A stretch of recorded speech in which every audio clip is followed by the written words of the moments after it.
जो सप्ताह आहे तो आज आपण या ठिकाणी उद्घाटन केलेलं आहे. 14 तारखेला आपण त्याचा समारोप करणार आहोत. आजच्या दिवशी आपण या संदर्भात पहिल्यांदा पत्रकार परिषद घेत असतो. हे कार्यक्रमाची जी रूपरेषा आहे त्याच्यामध्ये आपण आज पत्रकार परिषद घेतोय. उद्या आपण संविधानाचे जे प्रस्तावित आहे त्याचं नियमित आजपासून 8 दिवस वाचन करणार आहोत. त्यानंतर आपण 9 तारखेला म्हणजे सिंधुदुर्गामध्ये जे सर्व शाळा आहेत, आश्रमशाळा आहेत, याच्यासाठी वक्तृत्व स्पर्धा, निबंध स्पर्धा, लघुनाट्य स्पर्धा याचं आयोजन केलेलं आहे.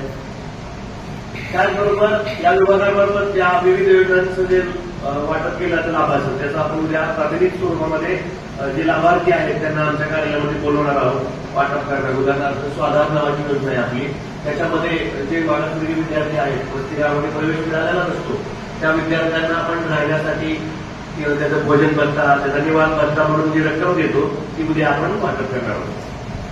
त्यानंतर 10 तारखेला आमच्या विभागामार्फत जे समतादूत आहेत, जे तालुका स्तरावर काम करतात, आमच्या विविध योजनांचं प्रचार आणि प्रसिद्धीचं काम करतात, त्यांच्यामार्फत आपण शहरी भागात आणि ग्रामीण भागामध्ये पटनाट्य, लघुनाटिका याद्वारे आपण लोकांचं प्रबोधन करणार आहोत. त्याचबरोबर आपल्याकडे मनी मार्केट नावाची एक योजना असली, त्या संदर्भातली कार्यशाळा सुद्धा आपण 10 तारखेला घेणार आहोत. त्यानंतर 11 तारखेला महात्मा फुले जयंती आहे, त्या संदर्भातली जयंतीचा कार्यक्रम घेऊन त्या संदर्भात जे वक्ते आहेत महात्मा फुले यांच्या जीवन कार्याचा परिचय देणारे, त्यांच्या कार्याची महत्ता सांगणारे, त्या संदर्भात वक्त्यांचा आपण इथं कार्यक्रम आयोजित केलेला आहे. त्यानंतर 12 तारखेला संविधान जागरण म्हणून एक कार्यक्रम आहे. संविधान जागरण भारतीय संविधानाविषयी सर्वसाधारण माहिती देणे, संविधानाची निर्मिती, संविधान निर्मिती, अनुच्छेद, विशेषतः मूलभूत अधिकार व मूलभूत कर्तव्ये याविषयी व्याख्यान आयोजित केलेलं आहे आपण 12 तारखेला. त्याचबरोबर महिला मेळाव्यात घेणार आहोत. त्यामध्ये डॉक्टर बाबासाहेब आंबेडकरांनी महिलांविषयी जे काही काम केलेलं आहे त्या संदर्भातली लोकांना माहिती व्हावी असा एखादा व्याख्याता आहे, त्यांच्याबद्दल आपण व्याख्यान ठेवलेलं आहे.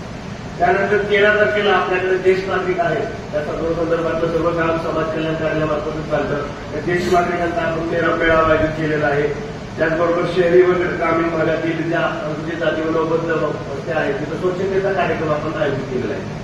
आणि त्यानंतर 14 तारखेला आपण डॉक्टर बाबासाहेब आंबेडकरांच्या प्रतिमेत अभिवादन व त्यांच्या संदर्भात व्याख्यान, चर्चासत्र, लोकप्रतिनिधी उपस्थित करणार आहे. कंजोरी इथं डॉक्टर बाबासाहेब आंबेडकरांचा जो पुतळा आहे त्या पुतळ्याला पुष्पार्पण करून आपण तो कार्यक्रम करणार आहोत. माननीय जिल्हाधिकारी महोदयांना आम्ही संदर्भात आमंत्रित करणार आहोत. त्याचबरोबर शाहीर उदय भोसले यांच्या पोवाड्यांचा कार्यक्रम आपण कंजोरीच्या चौकामध्ये आयोजित केलेला आहे. त्याचबरोबर जिल्हा जात पडताळणी समितीमार्फत जी व्हॅलिडिटी दिली जाते त्याचा ऑनलाईन वाटा आपण 14 तारखेला करणार आहोत आणि त्या सप्ताहात आपण समारोप करणार आहे. धन्यवाद.